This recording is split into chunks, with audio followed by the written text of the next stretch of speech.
Welcome to the Bookcast YouTube channel. Today, the audiobook of Fyodor Dostoyevsky's A Little Hero is with you.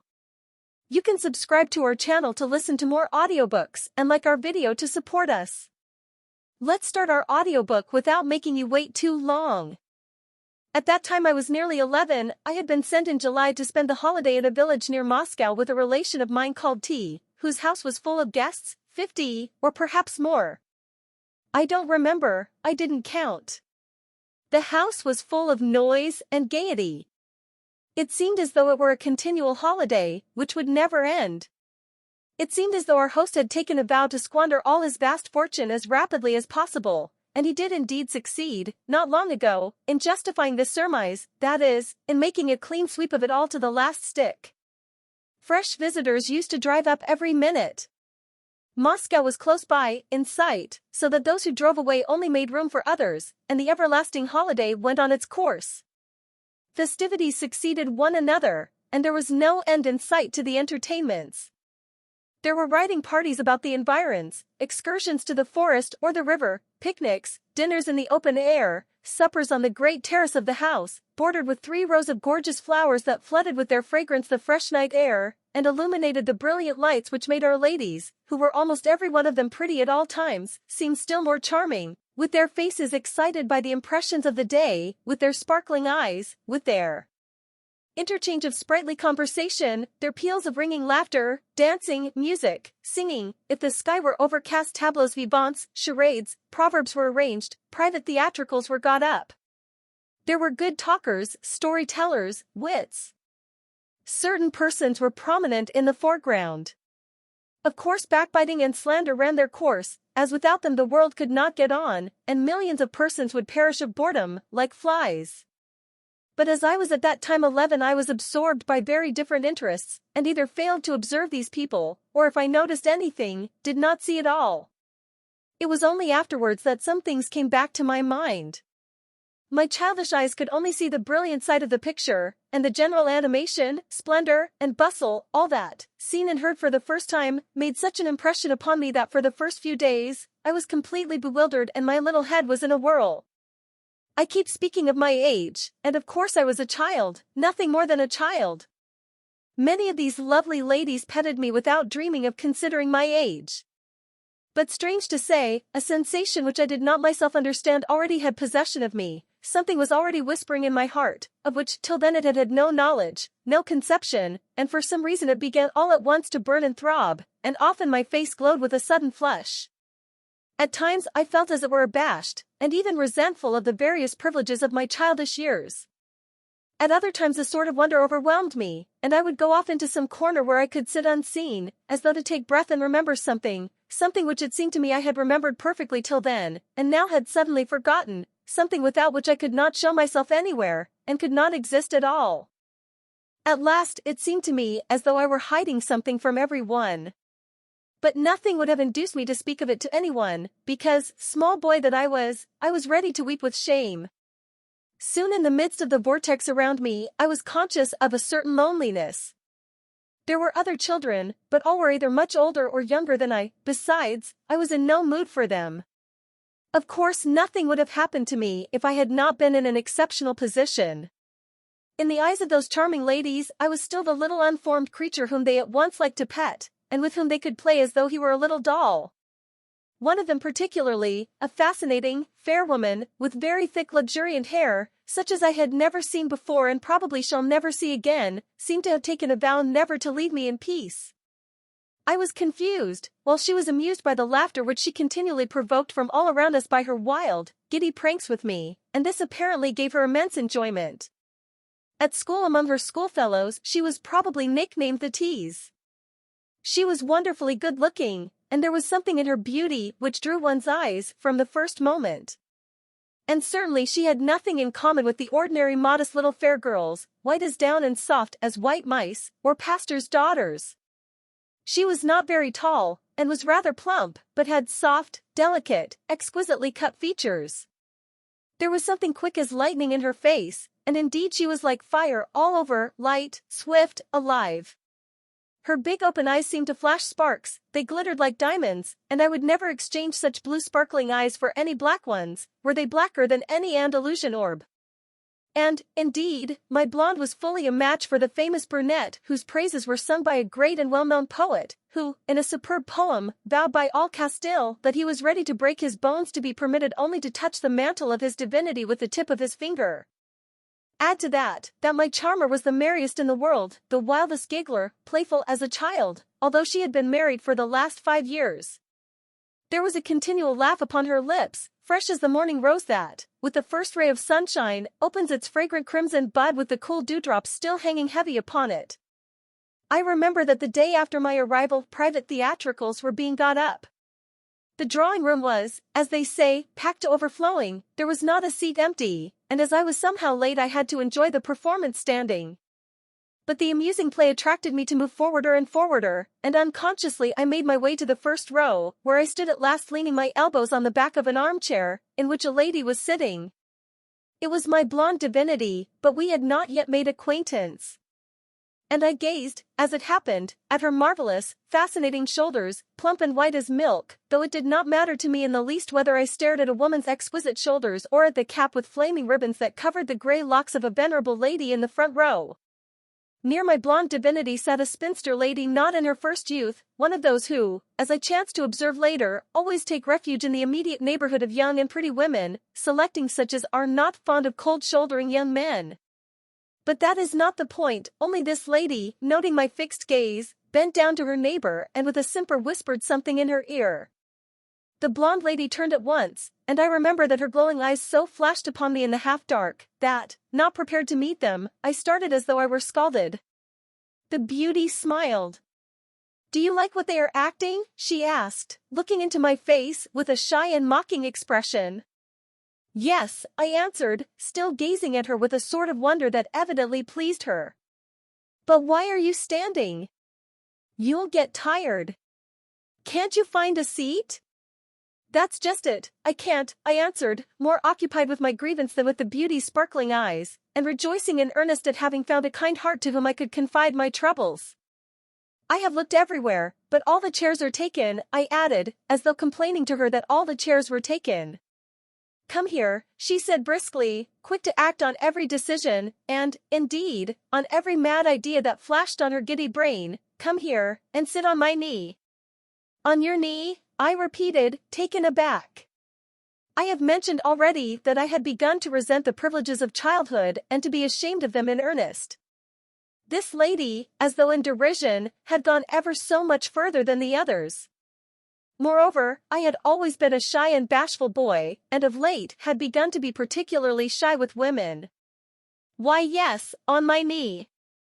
"Why don't you want to sit on my knee?" she persisted, beginning to laugh more and more, so that at last she was simply giggling, goodness knows at what, perhaps at her freak, or perhaps at my confusion. But that was just what she wanted.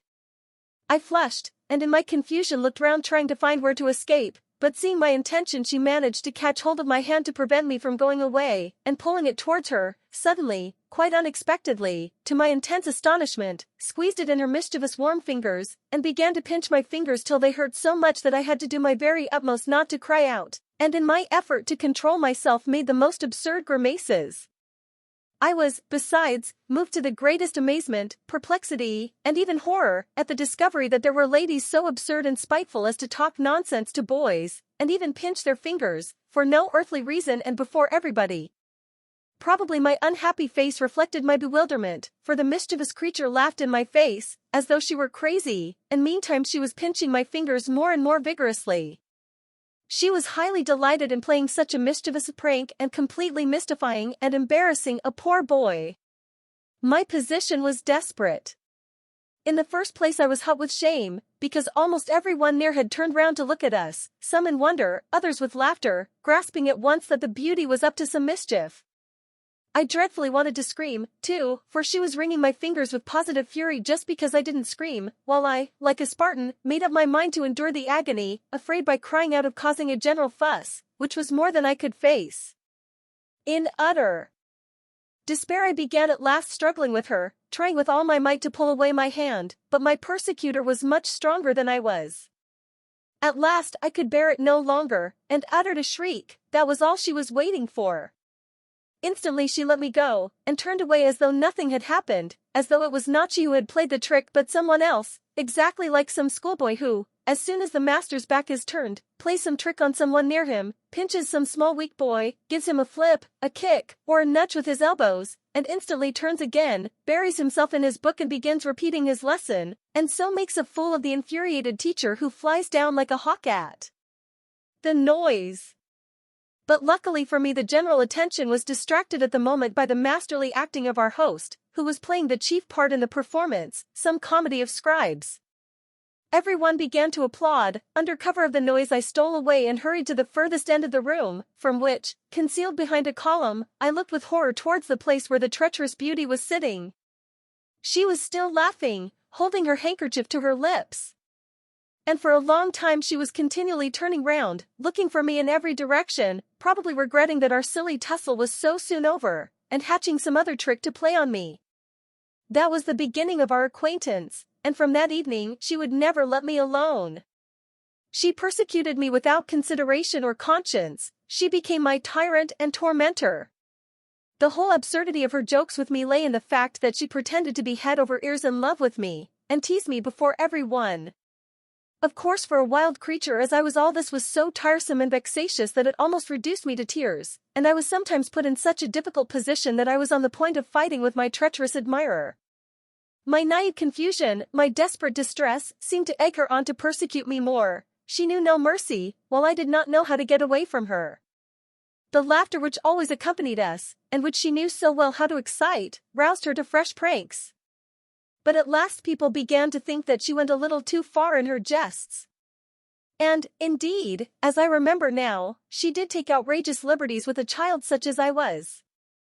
But that was her character. She was a spoilt child in every respect.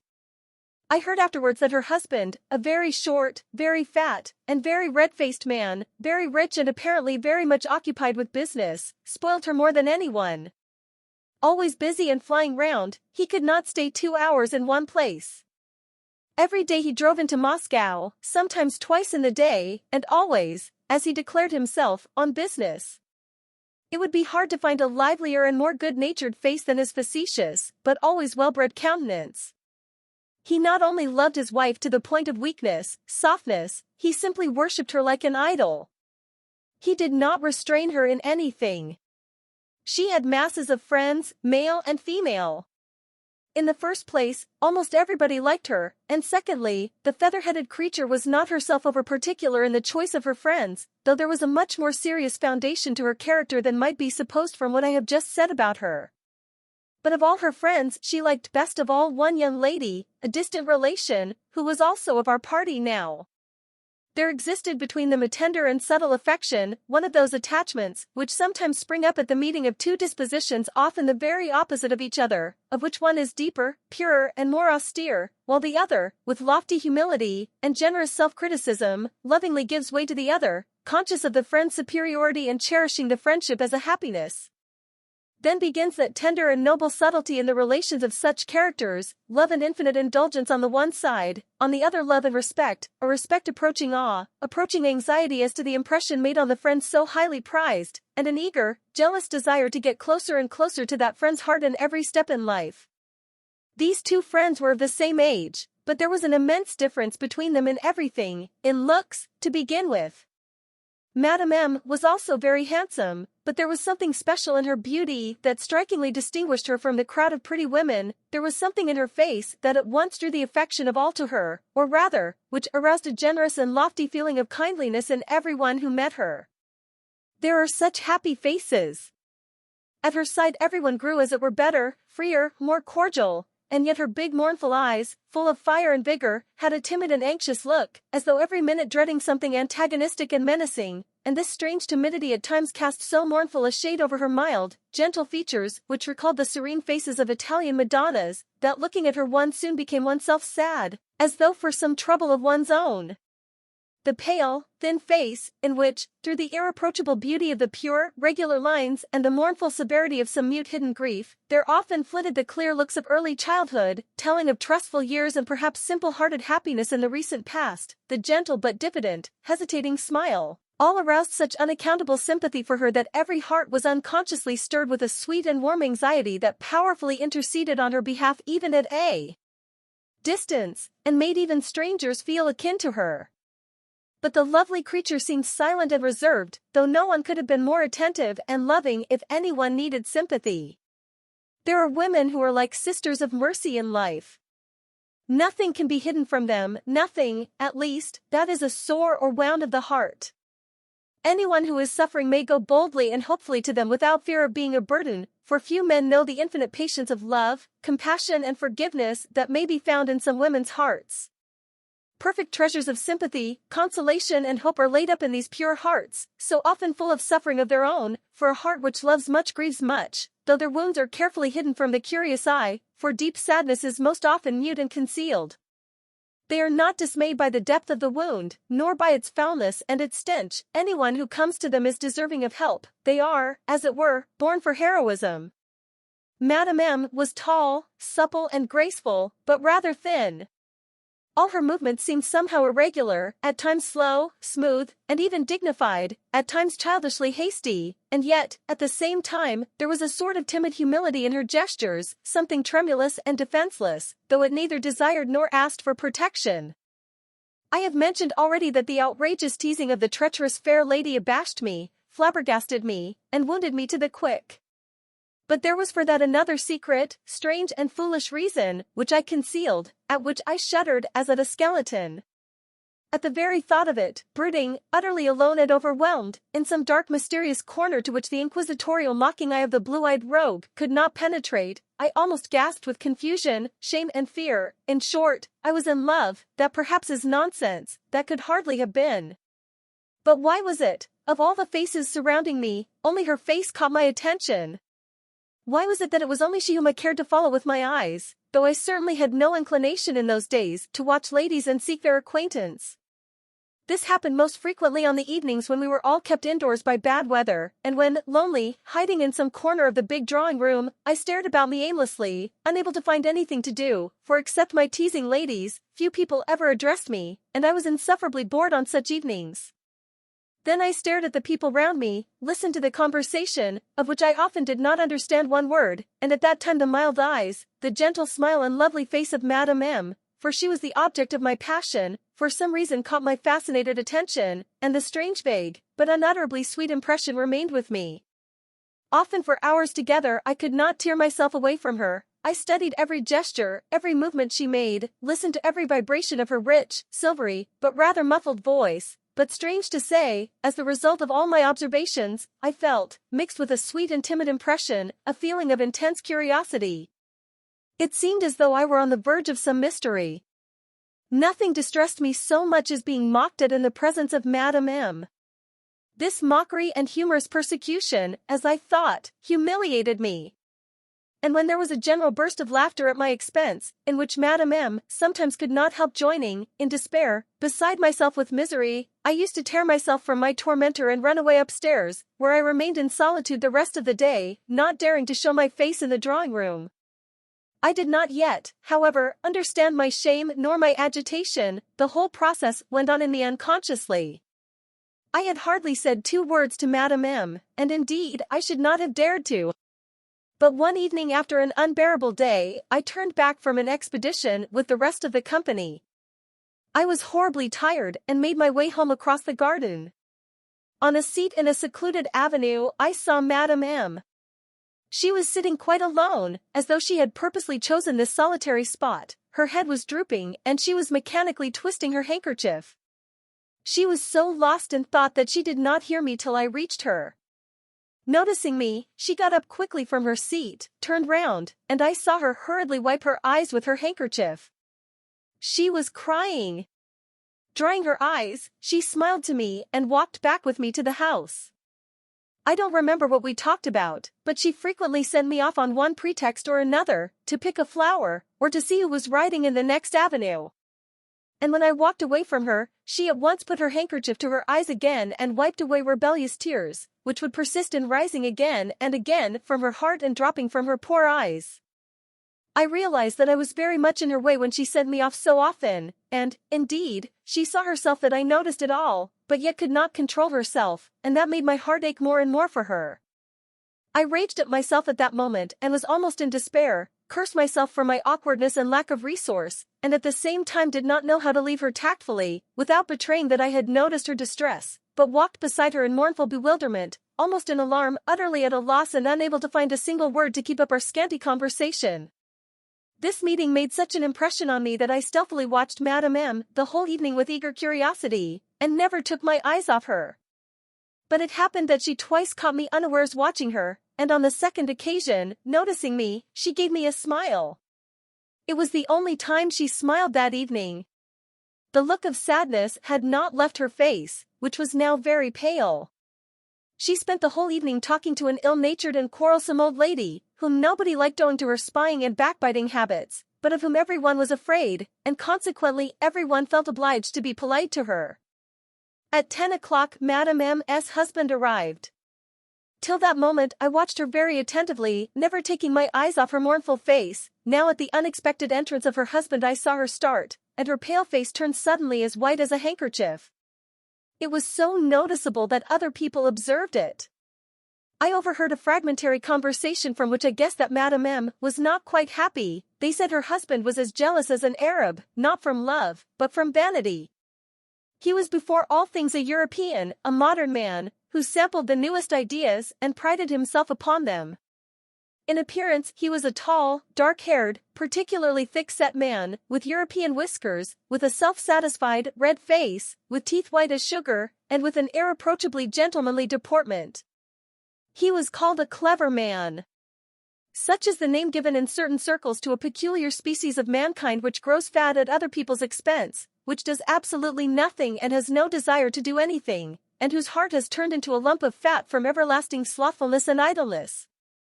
You continually hear from such men that there is nothing they can do owing to certain very complicated and hostile circumstances, which thwart their genius, and that it was sad to see the waste of their talents. This is a fine phrase of theirs, their motto d'ordre, their watchword, a phrase which these well-fed, fat friends of ours bring out at every minute, so that it has long ago bored us as an arrant tartuffism, an empty form of words. Some, however, of these amusing creatures, who cannot succeed in finding anything to do though, indeed, they never seek it, try to make every one believe that they have not a lump of fat for a heart, but on the contrary, something very deep, though what precisely the greatest surgeon would hardly venture to decide, from civility, of course. These gentlemen make their way in the world through the fact that all their instincts are bent in the direction of coarse sneering, short-sighted censure and immense conceit. Since they have nothing else to do but note and emphasize the mistakes and weaknesses of others, and as they have precisely as much good feeling as an oyster, it is not difficult for them with such powers of self-preservation to get on with people fairly successfully. They pride themselves extremely upon that. They are, for instance, as good as persuaded that almost the whole world owes them something, that it is theirs, like an oyster which they keep in reserve, that all are fools except themselves, that everyone is like an orange or a sponge, which they will squeeze as soon as they want the juice, that they are the masters everywhere, and that all this acceptable state of affairs is solely due to the fact that they are people of so much intellect and character. In their measureless conceit they do not admit any defects in themselves. They are like that species of practical rogues, innate Tartuffes and Falstaffs, who are such thorough rogues that at last they have come to believe that that is as it should be, that is, that they should spend their lives in knavishness. They have so often assured everyone that they are honest men, that they have come to believe that they are honest men, and that their roguery is honesty. They are never capable of inner judgment before their conscience, of generous self-criticism. For some things they are too fat. Their own priceless personality, their ball and Moloch, their magnificent ego, is always in their foreground everywhere. All nature, the whole world for them is no more than a splendid mirror, created for the little god to admire himself continually in it, and to see no one and nothing behind himself, so it is not strange that he sees everything in the world in such a hideous light. He has a phrase in readiness for everything and, the acme of ingenuity on his part, the most fashionable phrase. It is just these people, indeed, who help to make the fashion, proclaiming at every crossroad an idea in which they sense success. A fine nose is just what they have for sniffing a fashionable phrase and making it their own before other people get hold of it, so that it seems to have originated with them. They have a particular store of phrases for proclaiming their profound sympathy for humanity, for defining what is the most correct and rational form of philanthropy, and continually attacking romanticism, in other words, everything fine and true, each atom of which is more precious than all their mollusk tribe. But they are too coarse to recognize the truth in an indirect, roundabout and unfinished form, and they reject everything that is immature, still fermenting and unstable. The well-nourished man has spent all his life in merrymaking, with everything provided, has done nothing himself and does not know how hard every sort of work is, and so woe betide you if you jar upon his fat feelings by any sort of roughness. He'll never forgive you for that, he will always remember it and will gladly avenge it. The long and short of it is, that my hero is neither more nor less than a gigantic, incredibly swollen bag, full of sentences, fashionable phrases, and labels of all sorts and kinds. M., however, had a speciality and was a very remarkable man. He was a wit, good talker and storyteller, and there was always a circle round him in every drawing-room. That evening he was particularly successful in making an impression. He took possession of the conversation, he was in his best form, gay, pleased at something, and he compelled the attention of all, but Madame M. looked all the time as though she were ill. Her face was so sad that I fancied every minute that tears would begin quivering on her long eyelashes. All this, as I have said, impressed me extremely and made me wonder. I went away with a feeling of strange curiosity, and dreamed all night of M., though till then I had rarely had dreams. Next day, early in the morning, I was summoned to a rehearsal of some tableaux vivants in which I had to take part. The tableaux vivants, theatricals, and afterwards a dance were all fixed for the same evening, 5 days later, the birthday of our host's younger daughter. To this entertainment, which was almost improvised, another 100 guests were invited from Moscow and from surrounding villas, so that there was a great deal of fuss, bustle, and commotion. The rehearsal, or rather review of the costumes, was fixed so early in the morning because our manager, a well-known artist, a friend of our host's, who had consented through affection for him to undertake the arrangement of the tableaux and the training of us for them, was in haste now to get to Moscow to purchase properties and to make final preparations for the fete, as there was no time to lose. I took part in one tableau with Madame M. It was a scene from medieval life and was called The Lady of the Castle and Her Page. I felt unutterably confused on meeting Madame M. at the rehearsal. I kept feeling that she would at once read in my eyes all the reflections, the doubts, the surmises, that had arisen in my mind since the previous day. I fancied, too, that I was, as it were, to blame in regard to her, for having come upon her tears the day before and hindered her grieving, so that she could hardly help looking at me askance, as an unpleasant witness and unforgiven sharer of her secret. But, thank goodness, it went off without any great trouble. I was simply not noticed. I think she had no thoughts to spare for me or for the rehearsal. She was absent-minded, sad and gloomily thoughtful. It was evident that she was worried by some great anxiety. As soon as my part was over I ran away to change my clothes, and 10 minutes later came out on the veranda into the garden.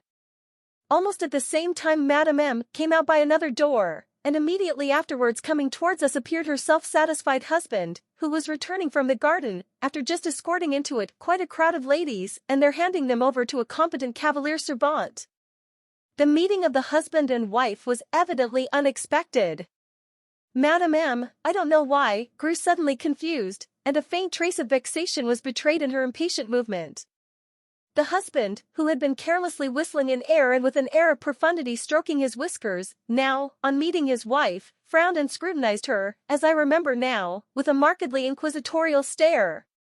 "You are going into the garden?" he asked, noticing the parasol and book in her hand. "No, into the copse," she said, with a slight flush. "Alone?" "With him," said Madame M., pointing to me. "I always go a walk alone in the morning," she added, speaking in an uncertain, hesitating voice, as people do when they tell their first lie. And I have just taken the whole party there. They have all met there together in the flower arbor to see an off.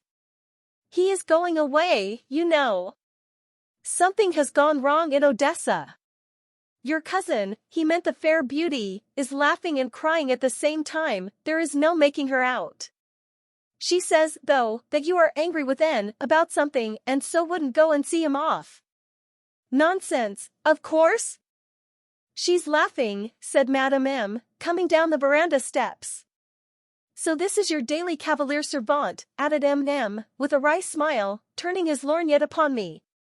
Page! I cried, angered by the lorgnette and the jeer, and laughing straight in his face I jumped down the 3 steps of the veranda at one bound. A pleasant walk, muttered M, and went on his way. Of course, I immediately joined Madame M as soon as she indicated me to her husband, and looked as though she had invited me to do so an hour before, and as though I had been accompanying her on her walks every morning for the last month. But I could not make out why she was so confused, so embarrassed, and what was in her mind when she brought herself to have recourse to her little lie. Why had she not simply said that she was going alone? I did not know how to look at her, but overwhelmed with wonder I began by degrees very naively peeping into her face, but just as an hour before at the rehearsal she did not notice either my looks or my mute question. The same anxiety, only more intense and more distinct, was apparent in her face, in her agitation, in her walk.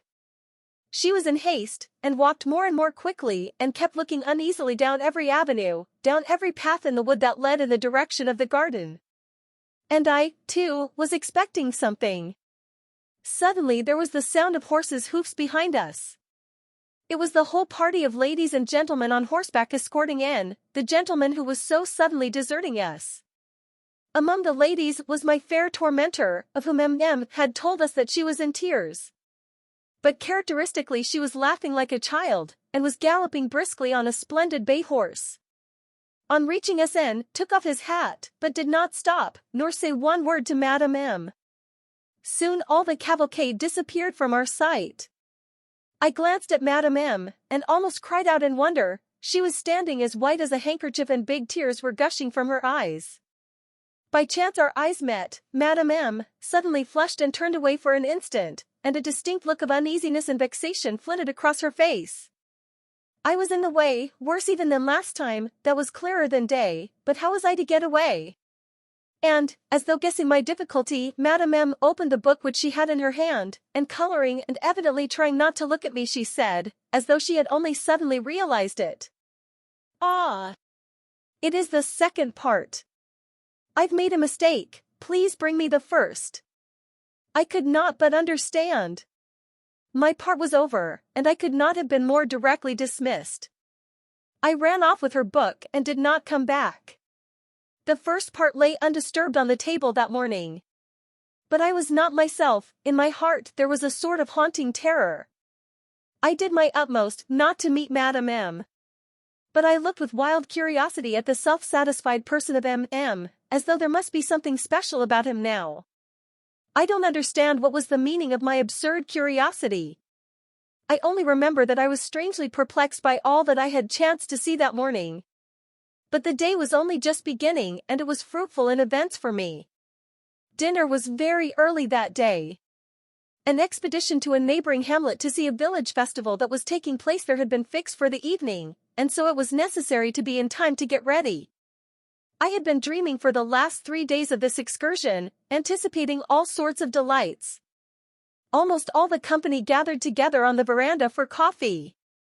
I cautiously followed the others and concealed myself behind the 3rd row of chairs. I was attracted by curiosity, and yet I was very anxious not to be seen by Madame M. But as luck would have it, I was not far from my fair tormentor. Something miraculous and incredible was happening to her that day. She looked twice as handsome. I don't know how and why this happens, but such miracles are by no means rare with women. There was with us at this moment a new guest, a tall, pale-faced young man, the official admirer of our fair beauty, who had just arrived from Moscow as though on purpose to replace N, of whom rumor said that he was desperately in love with the same lady. As for the newly arrived guest, he had for a long time past been on the same terms as Benedict with Beatrice, in Shakespeare's Much Ado About Nothing. In short, the fair beauty was in her very best form that day. Her chatter and her jests were so full of grace, so trustfully naive, so innocently careless. She was persuaded of the general enthusiasm with such graceful self-confidence that she really was all the time the center of peculiar adoration. A throng of surprised and admiring listeners was continually round her, and she had never been so fascinating.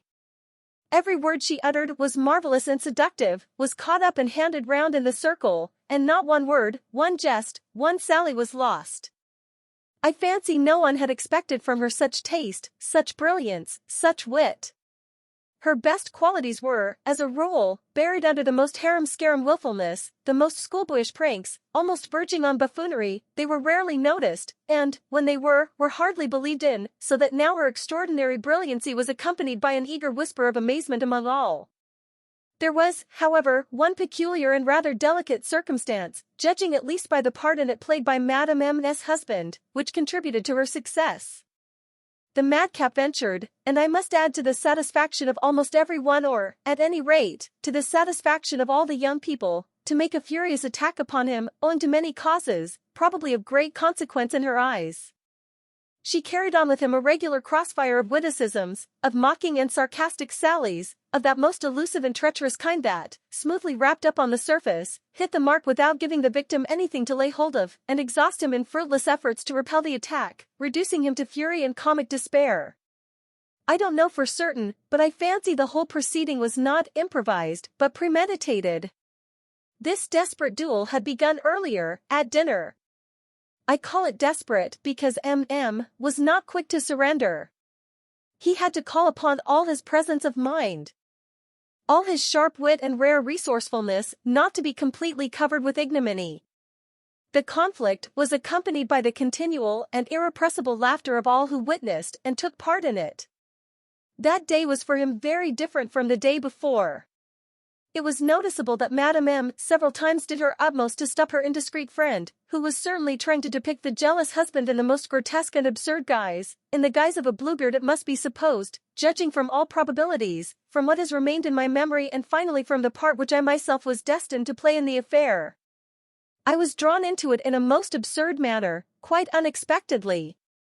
And as ill luck would have it at that moment I was standing where I could be seen, suspecting no evil and actually forgetting the precautions I had so long practiced.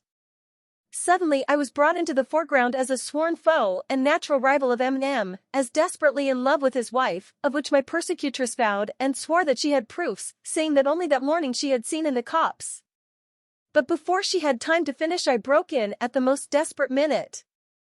That minute was so diabolically calculated, was so treacherously prepared to lead up to its finale, its ludicrous denouement, and was brought out with such killing humor that a perfect outburst of irrepressible mirth saluted this last sally. And though even at the time I guessed that mine was not the most unpleasant part in the performance, yet I was so confused, so irritated and alarmed that, full of misery and despair, gasping with shame and tears, I dashed through 2 rows of chairs, stepped forward, and addressing my tormentor, cried, in a voice broken with tears and indignation, "Aren't you ashamed, aloud, before all the ladies, to tell such a wicked lie? Like a small child, before all these men. What will they say? A big girl like you, and married." But I could not go on, there was a deafening roar of applause. My outburst created a perfect furor. My naive gesture, my tears, and especially the fact that I seemed to be defending M.M., all this provoked such fiendish laughter, that even now I cannot help laughing at the mere recollection of it.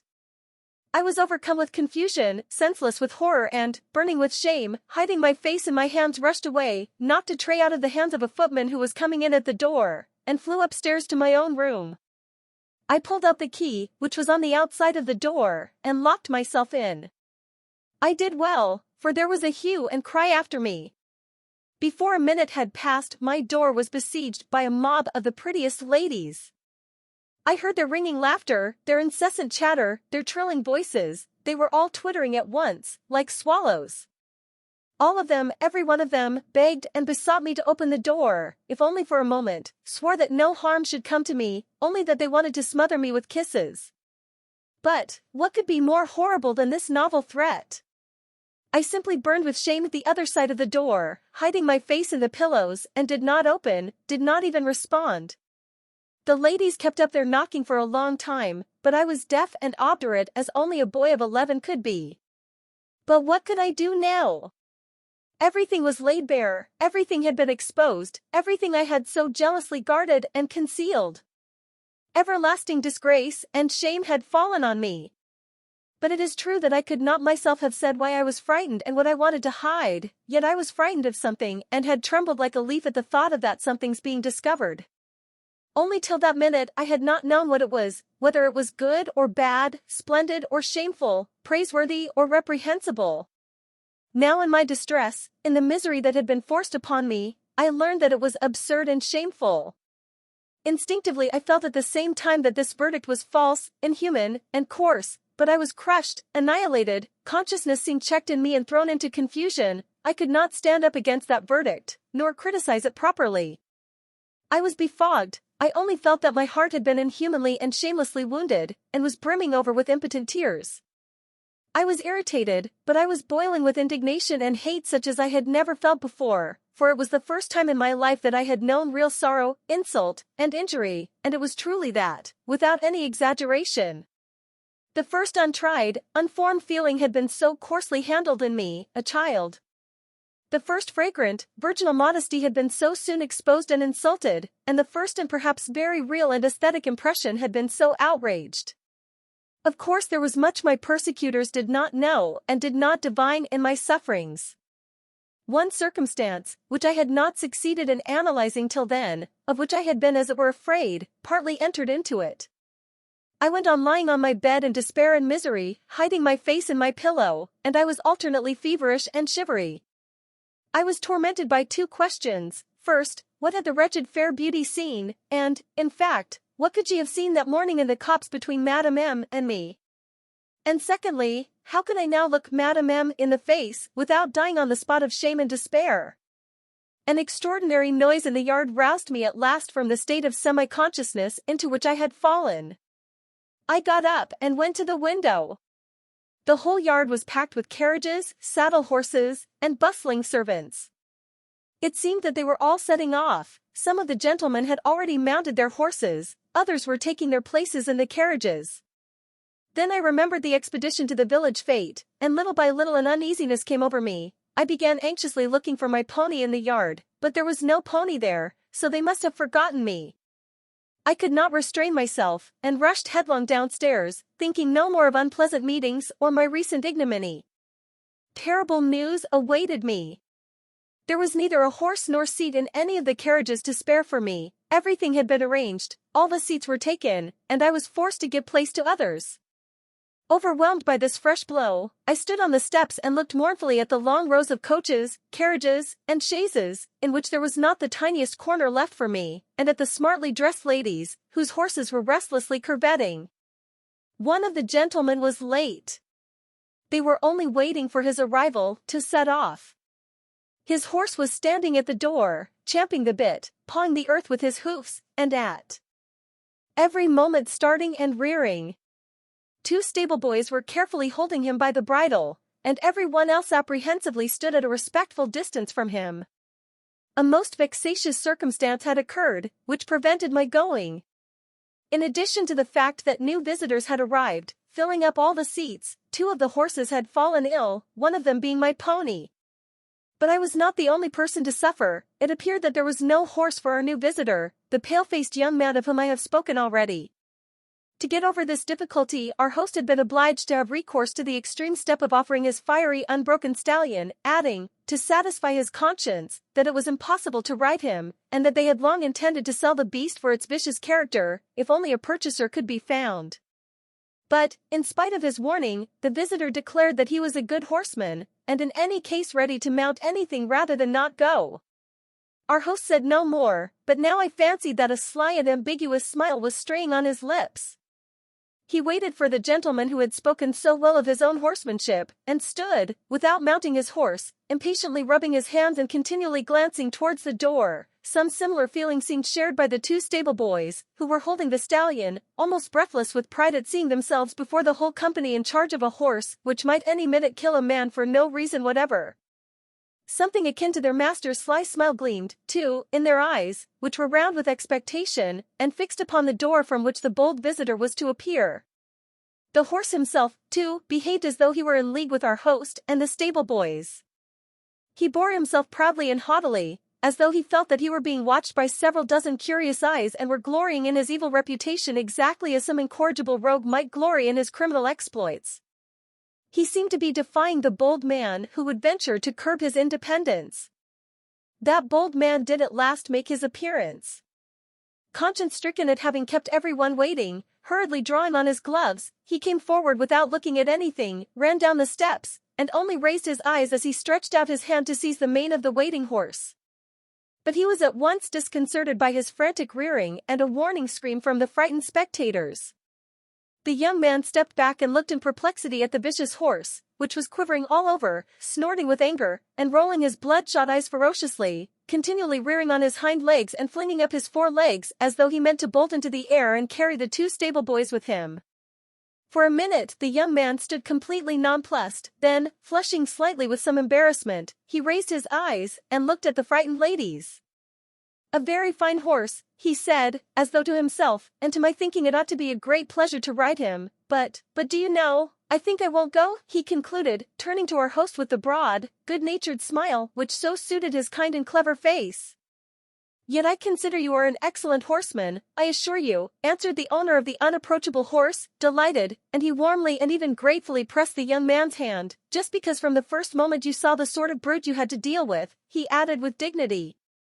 "Would you believe me, though I have served 23 years in the Hussars, yet I've had the pleasure of being laid on the ground 3 times, thanks to that beast, that is, as often as I mounted the useless animal.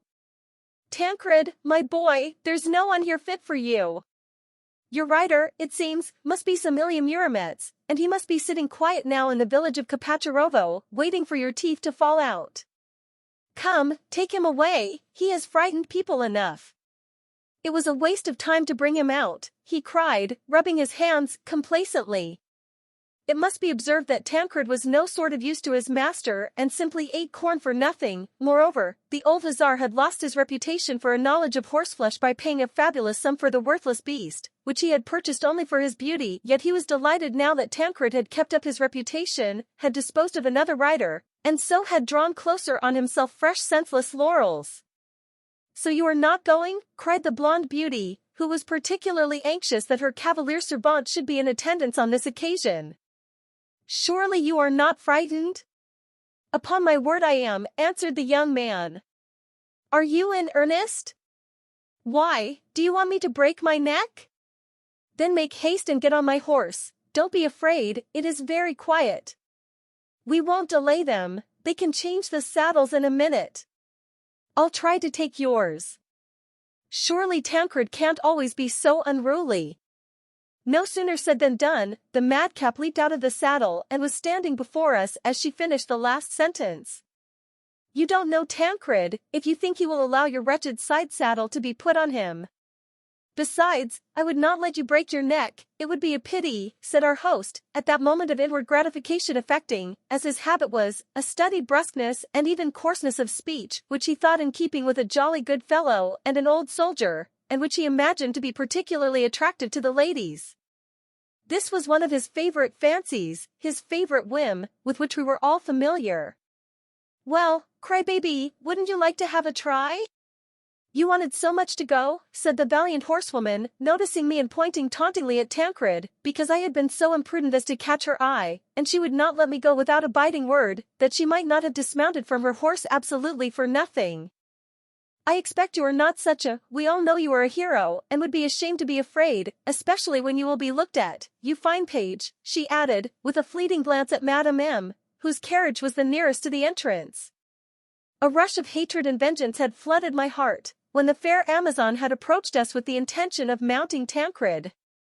But I cannot describe what I felt at this unexpected challenge from the madcap. Everything was dark before my eyes when I saw her glance at Madame M. For an instant an idea flashed through my mind, but it was only a moment, less than a moment, like a flash of gunpowder. Perhaps it was the last straw, and I suddenly now was moved to rage as my spirit rose, so that I longed to put all my enemies to utter confusion, and to revenge myself on all of them and before everyone, by showing the sort of person I was. Or whether by some miracle, some prompting from medieval history, of which I had known nothing till then, said whirling through my giddy brain, images of tournaments, paladins, heroes, lovely ladies, the clash of swords, shouts and the applause of the crowd, and amidst those shouts the timid cry of a frightened heart, which moves the proud soul more sweetly than victory and fame, I don't know whether all this romantic nonsense was in my head at the time, or whether, more likely, only the first dawning of the inevitable nonsense that was in store for me in the future. Anyway, I felt that my hour had come. My heart leaped and shuddered, and I don't remember how, at one bound, I was down the steps and beside Tancred. "You think I am afraid?" I cried, boldly and proudly, in such a fever that I could hardly see, breathless with excitement, and flushing till the tears scalded my cheeks. "Well, you shall see." And clutching at Tancred's mane, I put my foot in the stirrup before they had time to make a movement to stop me, but at that instant Tancred reared, jerked his head, and with a mighty bound forward wrenched himself out of the hands of the petrified stable boys, and dashed off like a hurricane, while everyone cried out in horror. Goodness knows how I got my other leg over the horse while it was in full gallop. I can't imagine, either, how I did not lose hold of the reins. Tancred bore me beyond the trellis gate, turned sharply to the right, and flew along beside the fence regardless of the road. Only at that moment I heard behind me a shout from 50 voices, and that shout was echoed in my swooning heart with such a feeling of pride and pleasure that I shall never forget that mad moment of my boyhood. All the blood rushed to my head, bewildering me and overpowering my fears. I was beside myself. There certainly was, as I remember it now, something of the knight-errant about the exploit. My knightly exploits, however, were all over in an instant, or it would have gone badly with the knight. And, indeed, I do not know how I escaped as it was. I did know how to ride, I had been taught. But my pony was more like a sheep than a riding horse. No doubt I should have been thrown off Tancred if he had had time to throw me, but after galloping 50 paces he suddenly took fright at a huge stone which lay across the road and bolted back. He turned sharply, galloping at full speed, so that it is a puzzle to me even now that I was not sent spinning out of the saddle and flying like a ball for 20 feet, that I was not dashed to pieces, and that Tancred did not dislocate his leg by such a sudden turn. He rushed back to the gate, tossing his head furiously, bounding from side to side as though drunk with rage, flinging his legs at random in the air, and at every leap trying to shake me off his back as though a tiger had leaped on him and were thrusting its teeth and claws into his back. In another instant I should have flown off, I was falling, but several gentlemen flew to my rescue. 2 of them intercepted the way into the open country, 2 others galloped up, closing in upon Tancred so that their horses' sides almost crushed my legs, and both of them caught him by the bridle. A few seconds later we were back at the steps. They lifted me down from the horse, pale and scarcely breathing. I was shaking like a blade of grass in the wind. It was the same with Tancred, who was standing, his hoofs as it were thrust into the earth and his whole body thrown back, puffing his fiery breath from red and streaming nostrils, twitching and quivering all over, seeming overwhelmed with wounded pride and anger at a child's being so bold with impunity. All around me I heard cries of bewilderment, surprise, and alarm. At that moment my straying eyes caught those of Madame M., who looked pale and agitated, and I can never forget that moment. In one instant my face was flooded with color, glowed and burned like fire. I don't know what happened to me, but confused and frightened by my own feelings I timidly dropped my eyes to the ground. But my glance was noticed, it was caught, it was stolen from me. All eyes turned on Madame M., and finding herself unawares the center of attention, she, too, flushed like a child from some naive and involuntary feeling and made an unsuccessful effort to cover her confusion by laughing. All this, of course, was very absurd looking from outside, but at that moment an extremely naive and unexpected circumstance saved me from being laughed at by everyone, and gave a special color to the whole adventure. The lovely persecutor who was the instigator of the whole escapade, and who till then had been my irreconcilable foe, suddenly rushed up to embrace and kiss me. She had hardly been able to believe her eyes when she saw me dare to accept her challenge, and pick up the gauntlet she had flung at me by glancing at Madame M. She had almost died of terror and self-reproach when I had flown off on Tancred. Now, when it was all over, and particularly when she caught the glance at Madame M., my confusion and my sudden flush of color, when the romantic strain in her frivolous little head had given a new secret, unspoken significance to the moment, she was moved to such enthusiasm over my knightliness, that touched, joyful and proud of me, she rushed up and pressed me to her bosom. She lifted the most naive, stern-looking little face, on which there quivered and gleamed 2 little crystal tears, and gazing at the crowd that thronged about her said in a grave, earnest voice, such as they had never heard her use before, pointing to me, "Mais c'est très sérieux, messieurs, et n'y ris pas." She did not notice that all were standing, as though fascinated, admiring her bright enthusiasm.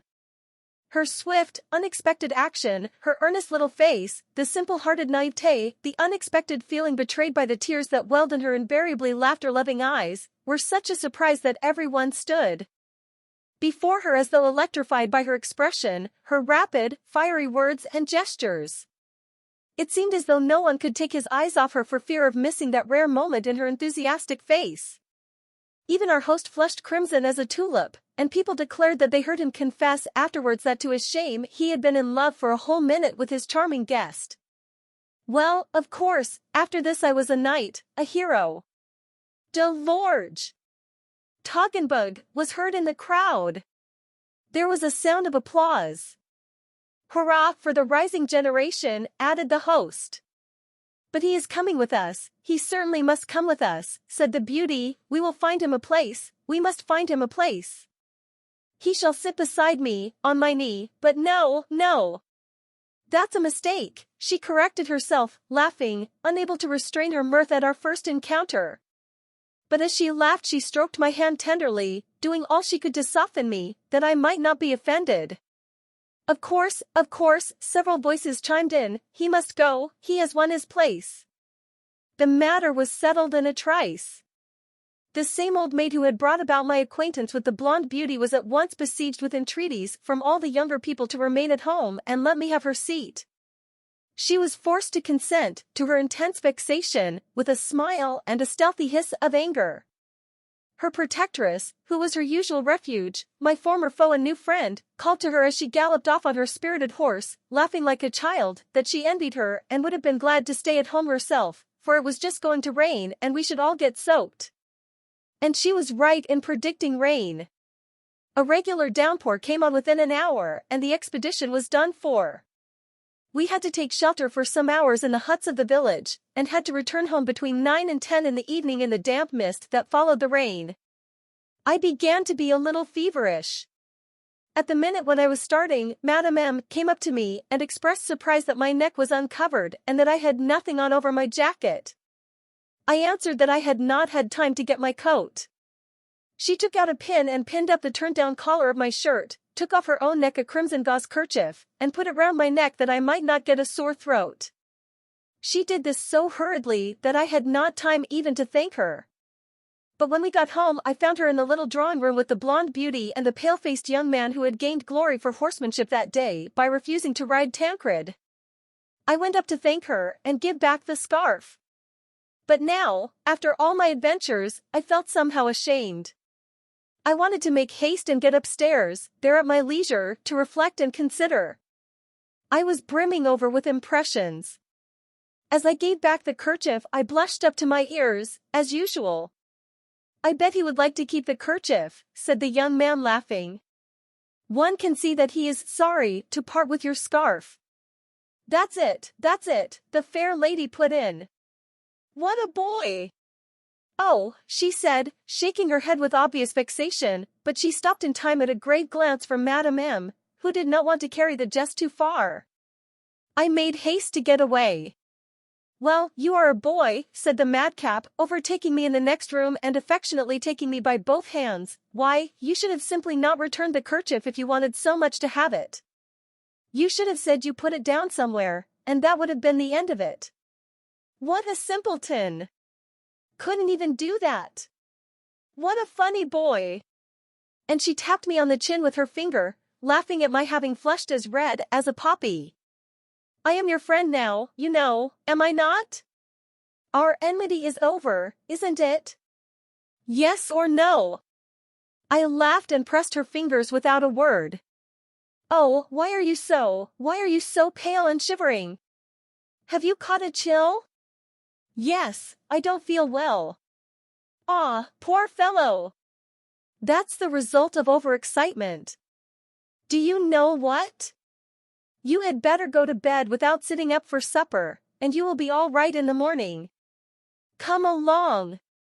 She took me upstairs, and there was no end to the care she lavished on me. Leaving me to undress she ran downstairs, got me some tea, and brought it up herself when I was in bed. She brought me up a warm quilt as well. I was much impressed and touched by all the care and attention lavished on me, or perhaps I was affected by the whole day, the expedition and feverishness. As I said good night to her I hugged her warmly, as though she were my dearest and nearest friend, and in my exhausted state all the emotions of the day came back to me in a rush. I almost shed tears as I nestled to her bosom. She noticed my overwrought condition, and I believe my madcap herself was a little touched. "You are a very good boy," she said, looking at me with gentle eyes. "Please don't be angry with me. You won't, will you?"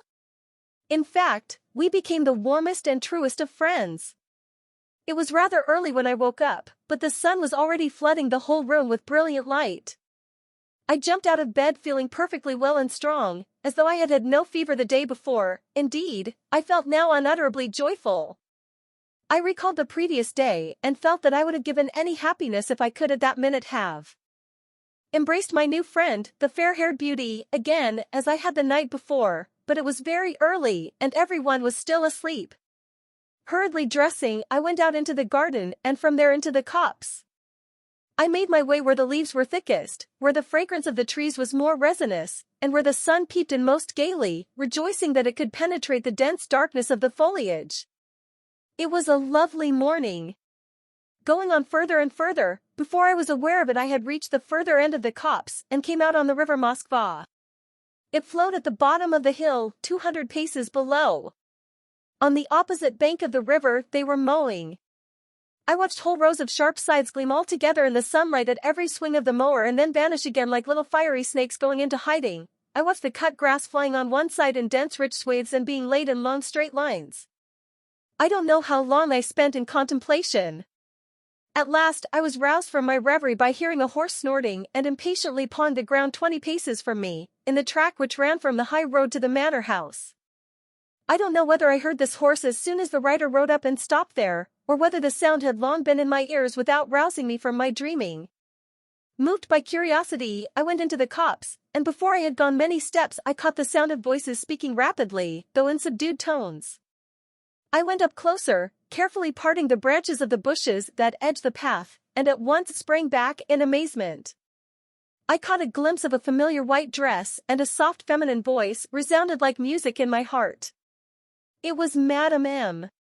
She was standing beside a man on horseback who, stooping down from the saddle, was hurriedly talking to her, and to my amazement I recognized him as N., the young man who had gone away the morning before and over whose departure M. had been so busy. But people had said at the time that he was going far away to somewhere in the south of Russia, and so I was very much surprised at seeing him with us again so early, and alone with Madame M. She was moved and agitated as I had never seen her before, and tears were glistening on her cheeks. The young man was holding her hand and stooping down to kiss it. I had come upon them at the moment of parting. They seemed to be in haste. At last he took out of his pocket a sealed envelope, gave it to Madame M., put one arm round her, still not dismounting, and gave her a long, fervent kiss. A minute later he lashed his horse and flew past me like an arrow. Madame M. looked after him for some moments, then pensively and disconsolately turned homewards. But after going a few steps along the track she seemed suddenly to recollect herself, hurriedly parted the bushes, and walked on through the copse. I followed her, surprised and perplexed by all that I had seen. My heart was beating violently, as though from terror.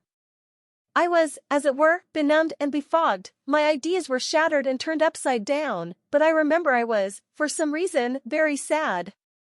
I got glimpses from time to time through the green foliage of her white dress before me. I followed her mechanically, never losing sight of her, though I trembled at the thought that she might notice me. At last she came out on the little path that led to the house. After waiting half a minute I, too, emerged from the bushes, but what was my amazement when I saw lying on the red sand of the path a sealed packet, which I recognized, from the first glance, as the one that had been given to Madame M. 10 minutes before. I picked it up. On both sides the paper was blank, there was no address on it. The envelope was not large, but it was fat and heavy, as though there were 3 or more sheets of notepaper in it. What was the meaning of this envelope? No doubt it would explain the whole mystery.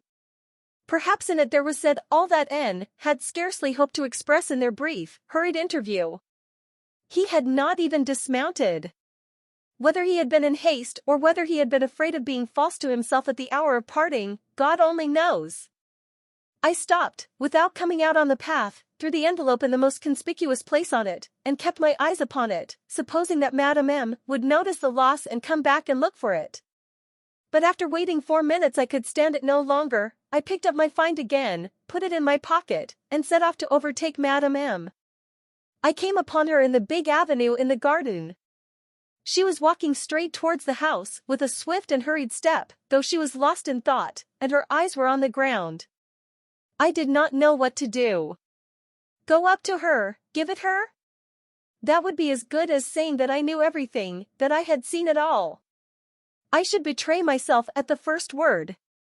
And how should I look at her? How would she look at me? I kept expecting that she would discover her loss and return on her tracks. Then I could, unnoticed, have flung the envelope on the path and she would have found it. But no! We were approaching the house. She had already been noticed. As ill luck would have it, everyone had got up very early that day, because, after the unsuccessful expedition of the evening before, they had arranged something new, of which I had heard nothing. All were preparing to set off, and were having breakfast in the veranda.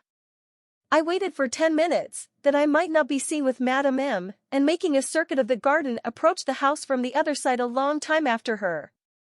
She was walking up and down the veranda with her arms folded, looking pale and agitated, and was obviously trying her utmost to suppress the agonizing, despairing misery which could be plainly discerned in her eyes, her walk, her every movement.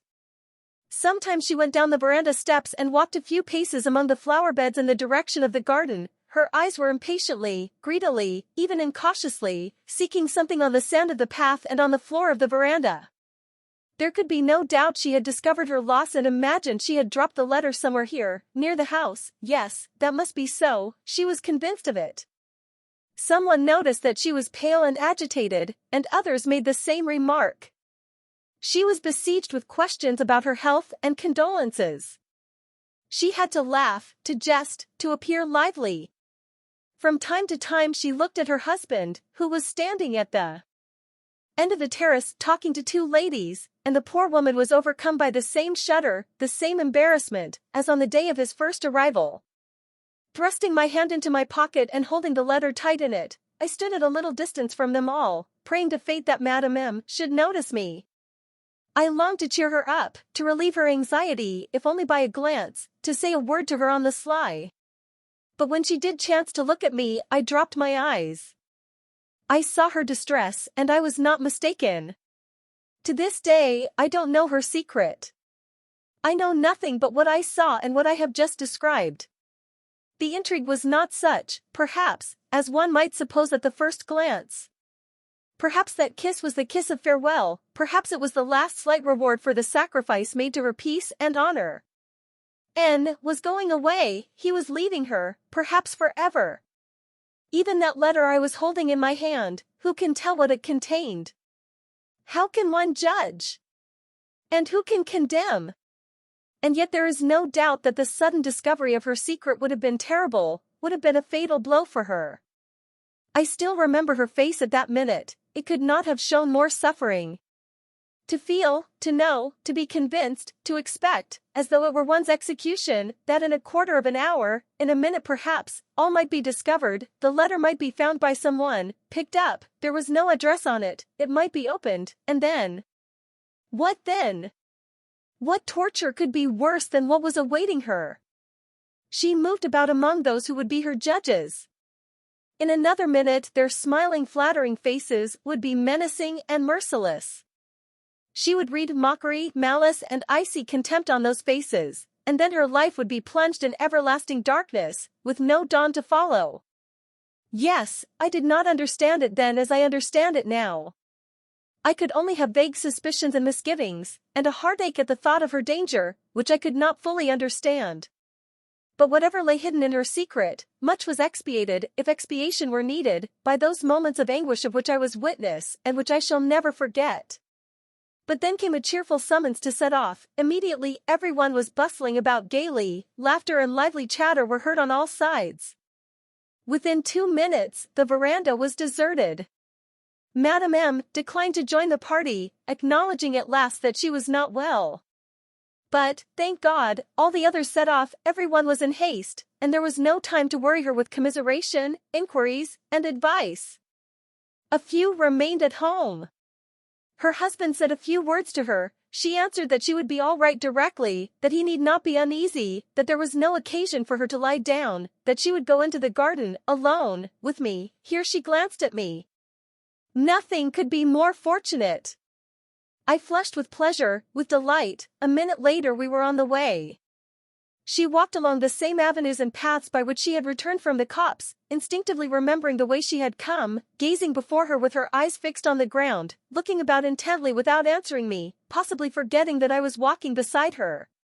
But when we had already reached the place where I had picked up the letter, and the path ended, Madame M suddenly stopped, and in a voice faint and weak with misery said that she felt worse, and that she would go home.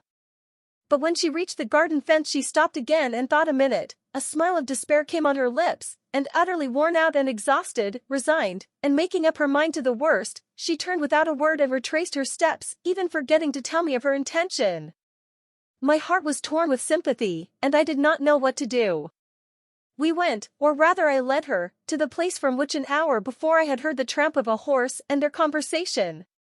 Here, close to a shady elm tree, was a seat hewn out of one huge stone, about which grew ivy, wild jasmine, and dog rose. The whole wood was dotted with little bridges, arbors, grottos, and similar surprises. Madame M sat down on the bench and glanced unconsciously at the marvelous view that lay open before us. A minute later she opened her book, and fixed her eyes upon it without reading, without turning the pages, almost unconscious of what she was doing. It was about 9:30. The sun was already high and was floating gloriously in the deep, dark blue sky, as though melting away in its own light. The mowers were by now far away, they were scarcely visible from our side of the river, endless ridges of mown grass crept after them in unbroken succession, and from time to time the faintly stirring breeze wafted their fragrance to us. The never-ceasing concert of those who sow not, neither do they reap, and are free as the air they cleave with their sportive wings was all about us. It seemed as though at that moment every flower, every blade of grass was exhaling the aroma of sacrifice, was saying to its creator, Father, I am blessed and happy. I glanced at the poor woman, who alone was like one dead amidst all this joyous life. 2 big tears hung motionless on her lashes, wrung from her heart by bitter grief. It was in my power to relieve and console this poor, fainting heart, only I did not know how to approach the subject, how to take the first step. I was in agonies. 100 times I was on the point of going up to her, but every time my face glowed like fire. Suddenly a bright idea dawned upon me. I had found a way of doing it. I revived. Would you like me to pick you a nosegay? I said, in such a joyful voice that Madame M immediately raised her head and looked at me intently. Yes, do, she said at last in a weak voice, with a faint smile, at once dropping her eyes on the book again. Or soon they will be mowing the grass here, and there will be no flowers, I cried, eagerly setting to work. I had soon picked my nosegay, a poor, simple one. I should have been ashamed to take it indoors, but how light my heart was as I picked the flowers and tied them up. The dog rose and the wild jasmine I picked closer to the seat. I knew that not far off there was a field of rye, not yet ripe. I ran there for cornflowers. I mixed them with tall ears of rye, picking out the finest and most golden. Close by I came upon a perfect nest of forget-me-nots, and my nosegay was almost complete. Farther away in the meadow there were dark blue campanulas and wild pinks, and I ran down to the very edge of the river to get yellow water lilies. At last, making my way back, and going for an instant into the wood to get some bright green fan-shaped leaves of the maple to put round the nosegay, I happened to come across a whole family of pansies, close to which, luckily for me, the fragrant scent of violets betrayed the little flower hiding in the thick lush grass and still glistening with drops of dew. The nosegay was complete. I bound it round with fine long grass which twisted into a rope, and I carefully laid the letter in the center, hiding it with the flowers, but in such a way that it could be very easily noticed if the slightest attention were bestowed upon my nosegay. I carried it to Madame M. On the way it seemed to me that the letter was lying too much in view. I hid it a little more. As I got nearer, I thrust it still further in the flowers, and finally, when I was on the spot, I suddenly poked it so deeply into the center of the nosegay that it could not be noticed at all from outside. My cheeks were positively flaming. I wanted to hide my face in my hands and run away at once, but she glanced at my flowers as though she had completely forgotten that I had gathered them. Mechanically, almost without looking, she held out her hand and took my present, but at once laid it on the seat as though I had handed it to her for that purpose and dropped her eyes to her book again, seeming lost in thought.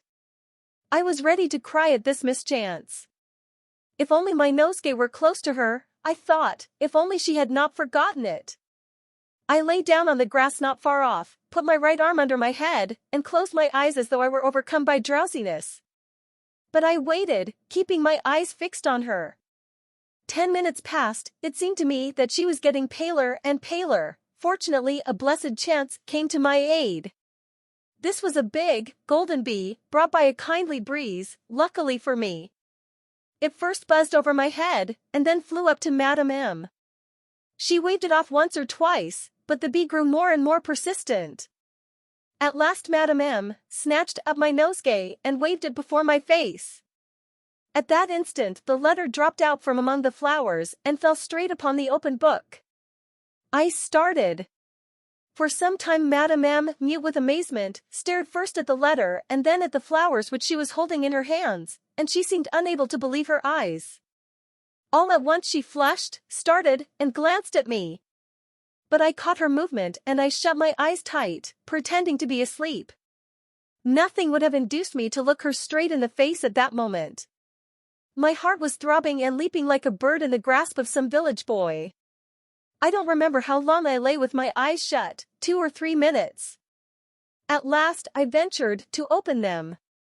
Madame M. was greedily reading the letter, and from her glowing cheeks, her sparkling, tearful eyes, her bright face, every feature of which was quivering with joyful emotion, I guessed that there was happiness in the letter and all her misery was dispersed like smoke. An agonizing, sweet feeling gnawed at my heart. It was hard for me to go on pretending. I shall never forget that minute. Suddenly, a long way off, we heard voices. Madame M. Natalie. Natalie. Madame M. did not answer, but she got up quickly from the seat, came up to me and bent over me. I felt that she was looking straight into my face.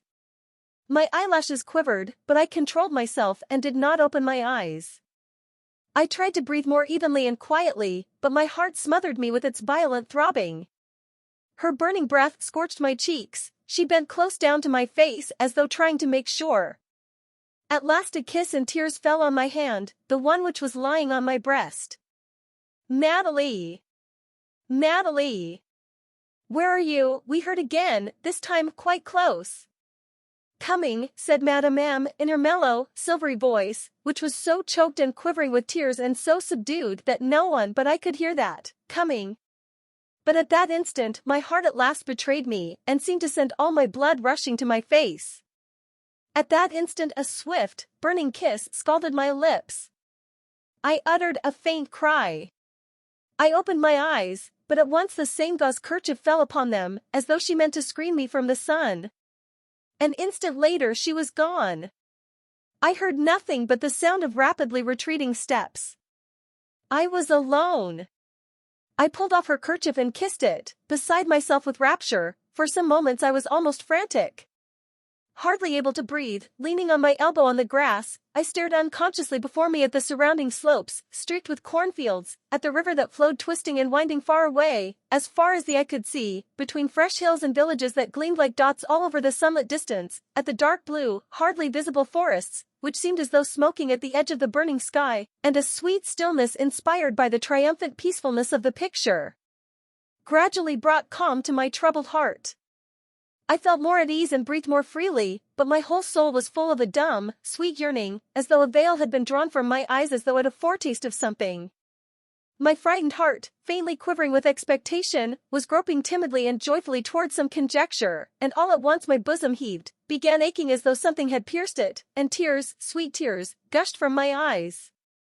I hid my face in my hands, and quivering like a blade of grass, gave myself up to the first consciousness and revelation of my heart, the first vague glimpse of my nature. My childhood was over from that moment. When 2 hours later I returned home, I did not find Madame M. Through some sudden chance, she had gone back to Moscow with her husband. I never saw her again. The end.